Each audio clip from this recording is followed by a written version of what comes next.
पनवेलमधील तळोजा परिसरात एक धक्कादायक प्रकार समोर आला आहे। कासाडी नदीलगत मोठ्या प्रमाणात अनधिकृत भराव सुरू असून प्रशासन मात्र अजूनही डोळेझाक करत असल्याचा आरोप स्थानिकांकडून होत आहे। कासाडी नदीच्या काठावर माती टाकून सुरू असलेला हा अनधिकृत भराव दिवसेंदिवस वाढत चालला आहे। विशेष म्हणजे स्थानिक नागरिकांनी तहसील कार्यालय आणि महानगरपालिकेकडे वारंवार लेखी तक्रारी केल्या, पण कारवाई अजूनही शून्य।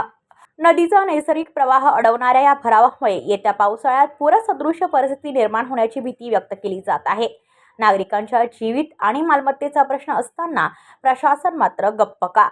प्रश्न असा की अधिकारी खरोखरच अनभिज्ञ आहेत का, की या सगळ्या मागे कोणाचे आशीर्वाद आहेत? या अनधिकृत कामामुळे शासनाची रॉयल्टीही बुडत असल्याचा आरोप होत आहे। म्हणजेच पर्यावरणासोबतच शासनालाही मोठा आर्थिक फटका बसतोय आणि तरीही कारवाई नाही। कासाडी नदीचा गळा घोटला जात असताना प्रशासन मात्र शांत बसले आहे। आता तरी संबंधित अधिकारी जागे होणार का, की एखादा मोठा अनर्थ झाल्यावरच हालचाल होणार?